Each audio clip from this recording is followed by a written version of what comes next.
All right, good morning. Quick question for you. How many of you like to be tricked? Raise your hand if you enjoy having someone pull a really good prank on you. One person. How many of you like to be surprised? A little better, a little better. Sometimes to be surprised, you've got to be tricked. So you should have raised your hand on that first question, you bunch of liars.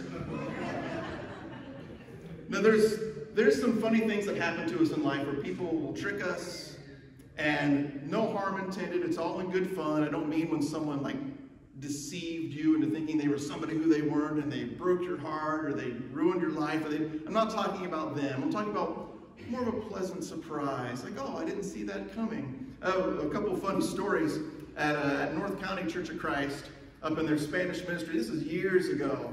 Years ago. I probably shouldn't laugh at this because it's a little bit of sacrilege involved in it, but I can't help it. It was funny.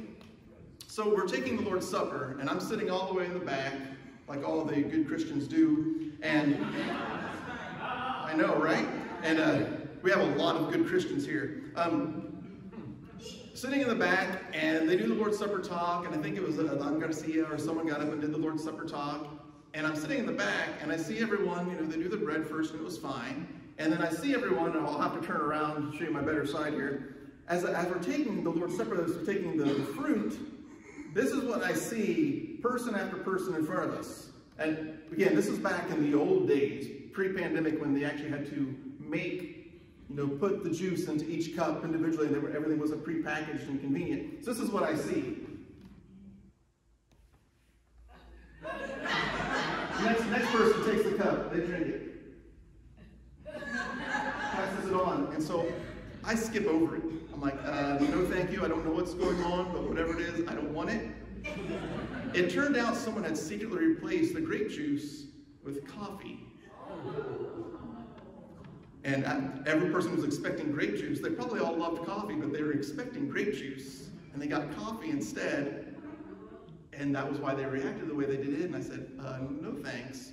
And of course, the leadership got up and apologized to everyone. We take the Lord's Supper seriously. And of course, all those things needed to be said. But I'm a bit of a jokester myself. And I sinfully found the humor in it, of which I repented. The one time I've been tricked, really good actually, I think I've shared this story before, and that she got me good. It was on my birthday years ago, before we were married, and I thought my wife was at work, and I was alone. I was living at someone's house at the time, and they were all gone somewhere, and I was all by myself watching Walker Texas Ranger Marathon that day. And if you ever want to depress yourself, just watch Walker Texas Ranger Marathon on your birthday alone, and there will be nothing worse than that. And I'm really disappointed, and I called her, and she's like, oh, I'm sorry, I got to work late, but we're going to go to dinner tonight. I'm like, okay, that's fine. I'm not depressed or anything. I'm doing great. And only to find out, she's like, we need to swing by my house first. And I show up, and of course, everyone from the young adult group, which I led at the time, was there, and they all surprised me, and it was a lot of fun. And then I really enjoyed that kind of trickery in my life, maybe more so than people enjoyed their Folgers secretly replacing the Lord's Supper that morning. Let's see if anybody notices. They noticed. We're going to look at some stories of deceit in the Bible, and as you've been reading the Bible, you may have wondered, why does it seem like the people pulling off these tricks, why does it often seem as though God is okay with it? Or that God actually seems to bless this kind of activity? Now, not always. Sometimes the stories are a little bit more ambiguous, and we don't know if it was a good or a bad thing. But oftentimes, God will use people who use trickery and deceit to get their way. And it seems as though God is okay with that. Have you ever read your Bible and thought, especially Genesis, because Genesis is full of stories of people that use trickery and deceit to get what they want. And it seems like it works, and it seems like God's okay with that. Has that ever piqued your interest? Like, why is that? Why is the Bible full of tricksters, and why does God seem to bless tricksters? So I did find a different image of Jacob and Esau, rather than the cartoonish one that I really enjoy using, because I find it humorous. Why does God bless the tricksters. Now, maybe you've never even noticed this before, but if you have, we're going to take a look at some of these stories quickly, and we're going to focus in on one story in particular. We have Jacob, the trickster. Now, Jacob's name basically means trickster. I mean, that's kind of what his name means in Hebrew. So you can come to expect some very tricky things out of this individual. And if you read through Genesis, you find out you have Jacob and you have his brother Esau, and they never seem to really get along very well. Esau is favored by his dad. Jacob is favored by his mom. Jacob stays indoors in the tent, probably with his mother, and Esau's out hunting and gathering and out, finding food. And, his dad really likes that food. It's Isaac's favorite food, and so Esau's his favorite. But Jacob is not really necessarily the firstborn, and so he's kind of in this lower status in the ancient world. And he seems to be tricking his brother throughout the story. And one such story is when Esau comes in from trying to hunt and gather and hasn't hunted or gathered really much of anything. He says, "I am starving. Jacob, brother, flesh of my flesh and bone of my bone, will you please help me?" He says, "Sure, I'll help you. Just make sure I'm the one that's treated as the firstborn and not you." That's what the birthright is, right? He says, "I will be treated as though I am the firstborn and not you." And Esau says, "Well, what good is the birthright?" Is what it's technically called. What good is a birthright if I am dead of starvation? So in either way, then you would get that blessing no matter what. So I'd rather live and you get the blessing than die and you get the blessing. So great. I will trade my birthright to you in exchange for some stew. And that's what he does. When you read the story, you think, why can't Jacob just love his brother and give him some food? It's a great question. Actually, the apple doesn't fall far from the tree. Near the end of Isaac's life, his dad, he wants to give them a blessing. Now, if you've ever read this, you thought, what's the difference between a birthright and that final blessing? Well, there is a difference. Some people like to say it's the same thing. It's not exactly the same thing. The birthright is kind of this technical term of what the firstborn son gets. He gets a double portion. The blessing is the verbal blessing that the father pronounces upon their children before they pass away. And you might not think that means a whole lot, but for them, that verbal blessing in some ways was just as good as the birthright. Because whatever the dad says is going to happen to them is what they believe would happen to them. And of course, Esau should get that blessing because he is the firstborn. He's given up the birthright, but he hasn't given up the birth blessing. And so Rebekah and Jacob trick Isaac. He's old. He can't see. He's asked Esau to go and find him a meal. And while Esau is out hunting, Jacob and his mom basically disguise him to look like Esau. And they kill an animal and one of their flock and bring it in. They prepare it for him. And Isaac says, "You don't sound like Esau, but you smell like him and you feel like him, and the food is good." So he blesses him with that final blessing, only to have Esau come at the end and say, "I've been tricked again. Don't you have a blessing for me, Father?" And he says, "Yeah, I have a blessing. You'll be ruled by your brother, but eventually you won't be." Oh, wow. Thank you so much for that last blessing. We got Rebekah the trickster. We got Jacob the trickster. We have all kinds of tricksters in the Bible. We have Laban who tricks Jacob. Remember this story. Jacob spends 7 years in servitude to marry, only to end up marrying the wrong one.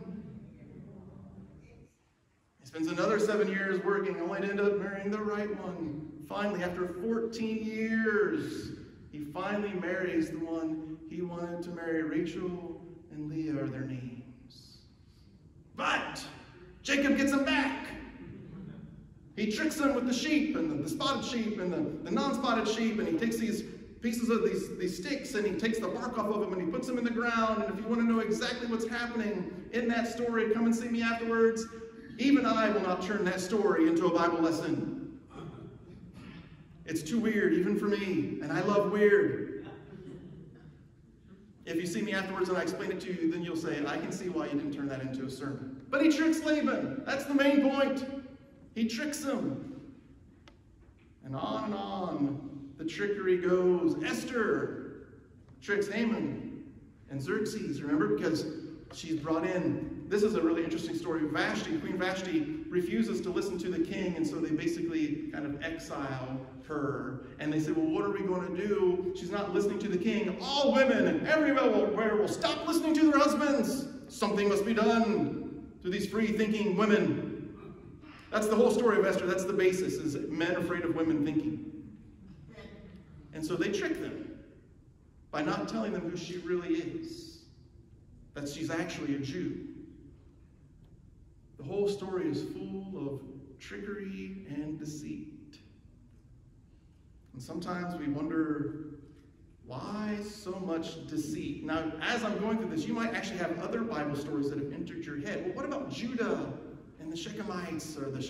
What happened with the men at Shechem in Judah and Dinah? We're not going to look at that story. Or Abraham lying to the king about who Sarah is. Or Isaac lying to the king about who his wife is. On and on we go with stories of deceit. And you might read and say, why so much deceit? So this is where we're going to look at finding wisdom in the story of Tamar. Now, I sent this passage on, and I was told by someone, this is definitely an overlooked story. I don't think I've ever heard of it before. So let's take a look at this perhaps overlooked story from our scriptures. Genesis chapter 38. It happened at that time that Judah went down from his brothers and settled near a certain Adullamite whose name was Hira. There Judah saw the daughter of a certain Canaanite whose name was Shua. He married her and went into her. She conceived and bore a son, and he named him because he couldn't. What are we going to name him? That's it. Good name. Again, she conceived and bore a son, whom she named Onan. Yet again she bore a son, and she named him Shelah. She was in Chezib when she bore him. Judah took a wife for his firstborn. Her name was Tamar. So this is kind of the backstory. We got 3 sons. We got Judah, who's obviously one of the 12. We've got his wife. We've got their 3 children, their 3 sons, and we've got Tamar, who's been taken as a wife for his firstborn, for But Judah's firstborn, was wicked in the sight of the Lord, and the Lord put him to death. I know if you're like me, could you elaborate more? No, we cannot. We don't know what he did that was so wicked. We don't know why the Lord put him to death, but you have to imagine if God's going to put a husband to death for being wicked, he must have been really wicked. Really, really wicked. So produces no children. There are no children for Tamar. And her husband is now dead. Then Judah said to Onan, go into your brother's wife and perform the duty of a brother-in-law to her. Raise up offspring for your brother. Now this is kind of weird to us, but this was normal practice back then. If your brother is married and they have a wife and your brother dies, then it is your obligation and duty to go and be with that wife of his to produce children for him. So even though we would look at it, genetically and say that's your kid, in the ancient world they say that's not your kid, that's your brother's kid. So he's asking, go and produce children for your brother. But since Onan knew that the offspring would not be his, he spilled his semen on the ground whenever he went into his brother's wife, so that he would not give offspring to his brother. What a tricky individual. I don't think I want to say anything more about this. We'll move on. What he did was displeasing in the sight of the Lord. And he put him to death also. Okay. Got 3 brothers. He was wicked. He's dead. Onan, he was wicked. He's dead. Now, if you're Judah and you've got 1 son left, how willing do you think you're going to be to let your last son go ahead and be with this woman who seems to be killing off your husband or your sons? Probably not too likely. Then Judah said to his daughter-in-law Tamar, remain a widow in your father's house until my son Shelah grows up. For he feared that he too would die like his brothers. Well, yeah, of course. What do you think's going to happen? Judah's maybe no mathematician, but he sees the probabilities. So Tamar went to live with her father's house. In course of time, the wife of Judah, Shua's daughter, died. When Judah's time of mourning was over, he went up to Timnah to the sheep shearers, he and his friend Hira, the Oldamite.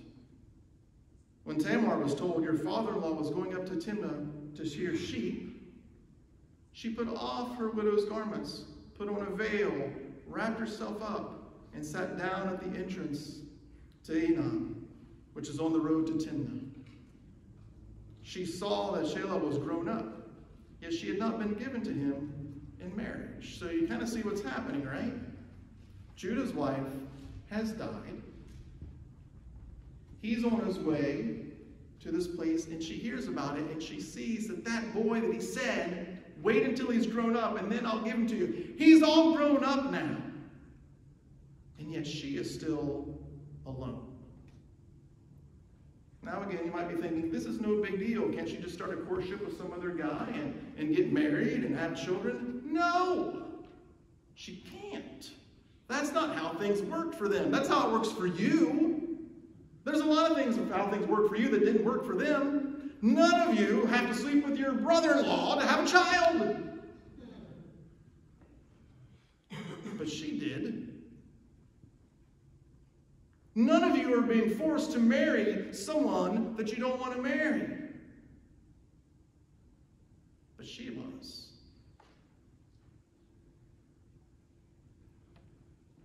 Most of us, or I would say none of us, are relying on our children to provide for us, or to give us a voice, or to give us a right, or to give us some sort of way to accomplish things in our lives. We don't need our children for that. We can do that ourselves, and yet she was. And so when Judah is withholding his last son, he's not just saying, well, I'm just not going to let him get married and things will proceed fine, it's okay. He is giving her a sentence of widowhood for the rest of her life. And without children, she has nothing. Nothing. And you can imagine she's fairly angry, but she has no rights. She has no power. She has no ability to say, hey, this isn't right. Someone do something. So what does she have to do? Let's keep reading. When Judah saw her, now remember, she's got the veil on, she's dressed differently. He thought her to be a prostitute. Some people will say that she dressed up purposely as a prostitute in order to trick him. Not so sure that that's the case. The Bible doesn't tell us she purposely dressed as a prostitute to trick him. But he took her to be a prostitute, for she had covered her face. He went over to her at the roadside and said, come, let me come into you. For he did not know that she was his daughter-in-law. Okay, remember, his wife is dead. It's a very interesting story. And you might be thinking, if you're willing to turn this into a sermon, what was going on with those sheep? So, remember, all Scripture is God-breathed and useful. Even stories like this, where you think, why in the world is this here? And maybe more importantly, why is Rob focusing in on this story? Hopefully by the end we'll see why. So he comes to her and says, okay, you're a prostitute. I'm a man with some wherewithal. We should get together. She said, she's no dummy. Mama didn't raise no dummy. What will you give me that you may come into me? Notice, I'm not going to take, she knows something he doesn't know. She's not just going to take his word for it. You know why? Because he's been lying to her this whole time. Oh, I promise. No. We'll settle up after everything's done. No. What are you going to give me beforehand?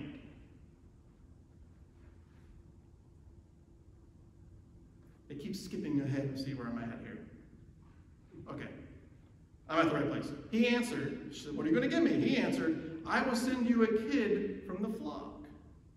And she said, only if you give me a pledge until you send it. So in other words, we've settled on the price, but I need something else from you. I'm not going to believe that when we're done, you're going to send me a kid. No, no, no. Give me something now that I will be able to rely on, that you will give me the kid later. He said, what pledge shall I give you? She replied, your signet and your cord and the staff that is in your hand. So all the things that are identifiable to you as a person, Judah, those are the things that I want. Again, Mama didn't raise no dummy. So he gave them to her and went into her, and she conceived by him. Okay. Then she got up and went away, and taking off her veil, she put on the garments of her widowhood. So she went back to life as normal. When Judah sent the kid by his friend, the Edomite, to recover the pledge from the woman, he could not find her because she's not normally there. He asked the townspeople, where is the prostitute who was in Edom by the wayside? But they said, no prostitute has been here. There's not a prostitute that hangs out here. What are you talking about? He said, no, but there was one. And the townspeople are like, no, we have no such person that lives here that does that. Now Judah's in trouble. They can't find her. She has all of his stuff that says who he is and what he did. So he returned to Judah and said, I have not found her. Moreover, the townspeople said, no prostitute has been here. Judah replied, let her keep the things as her own. Otherwise, we'll be laughed at, you see. I sent this kid, and you could not find her. So he's concerned that people are going to think that he's an idiot. You know, when you do foolish things, people will often think of you as foolish. Just saying. About 3 months later, Judah was told, your daughter-in-law, Tamar, has prostituted herself. Moreover, she is pregnant as a result of prostitution. And Judah said, bring her out and let her be burned. Now, if this sounds a little familiar, like maybe someone is descended from the tribe of Judah that would one day be with a woman and get her pregnant and then kill off her husband, and then Nathan would come and tell him this fanciful but fake, tricky story about this poor man, a rich man with sheep, right? This all sounds familiar. David's like, kill the man that took the one sheep from the poor man. You're the man. That sounds familiar. That is a very similar story here. He's with the prostitute. He's fine with himself being with a prostitute, but if his daughter-in-law has been a prostitute, well, she's got to die. And not a quick death. Burn her. Same thing David said. Kill the man that did that to the poor man and his sheep.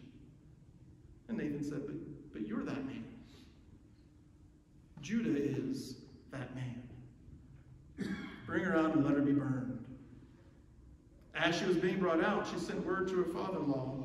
It was the owner of these who made me pregnant.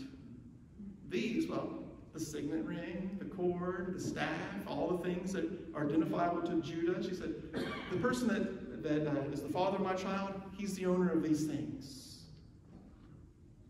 And she said, take note, please, whose these are, the signet and the cord and the staff. Then Judah acknowledged them and said, she is more in the right than I, since I did not give her to my son, Shelah. And to his great credit, he did not lie with her again.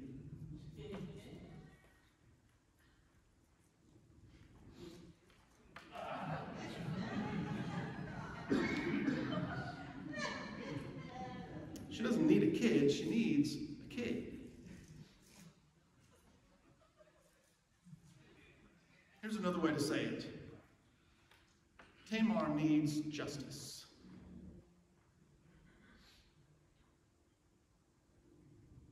She has no rights. She has no power. She has nothing but wit. And God blesses her.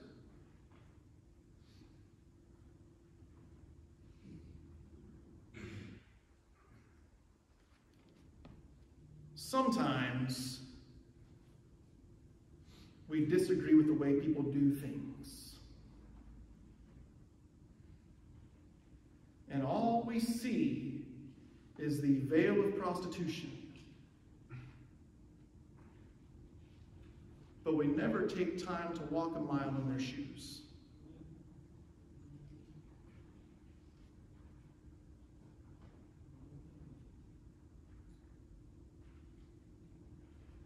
We never take time to really try and understand where they're coming from and where they've been and what they're going through. All we see is the one thing we disagree with. Oh, let her be burned. I disagree with the way that movement's doing things.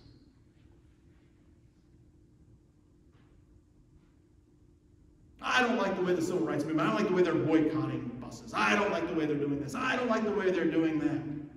They should what? Use their voice and power? You cannot use what you do not have. You can only use what you have. And Tamar has her wits about her.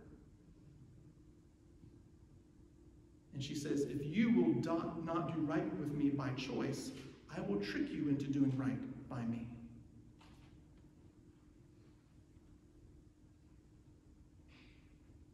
Haman and Xerxes were not going to do right by the Jewish people unless they were tricked into it. David would not see himself as the sinner unless Nathan had tricked him into it. Jacob, I don't like Jacob, he's a scoundrel. Jacob was in a place of lower position.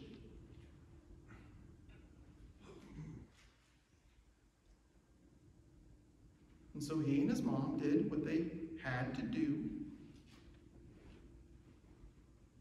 with what they had.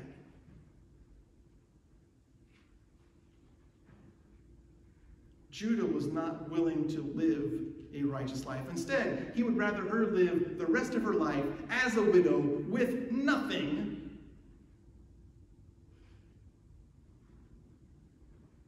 than be the upright man that God had called him to be.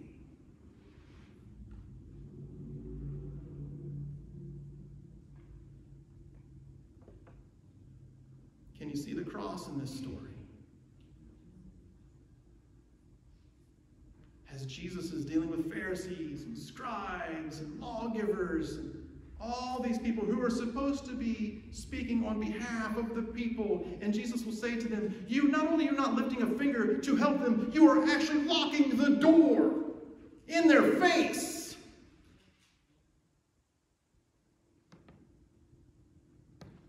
And so I will go.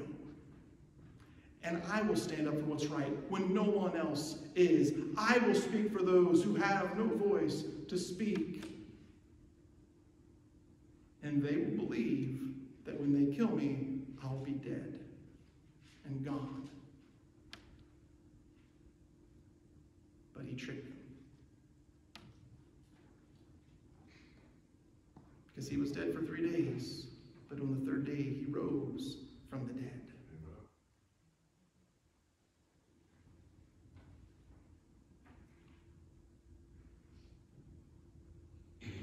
Christ has called us to love people.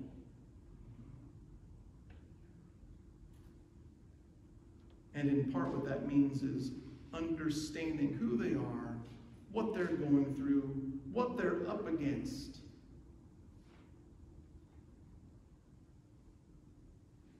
And not just judging them because they've put on a veil. And that's all we ever see. All we see is, well, why did Tamar dress like that? Why is Tamar doing that? Well, maybe you should actually want to know the answer to that question of why, instead of just using it as an accusation against her. Maybe we should use that to actually say, why? I want to understand. I want to know. So yes, this peculiar story of the first recorded in the Bible about contraceptives. It's a really strange story. Turns out to be something totally different than what we thought it was. It's a story of people who need someone to live right. And I see this as a story of a call on the church to not be like Judah. Because Jesus too was descended from the tribe of Judah. And he did what Judah would not. Stand up for those who needed him. Even when he was basically all alone. And we're called to do the same. Amen? Amen. Let's stand and sing one more song.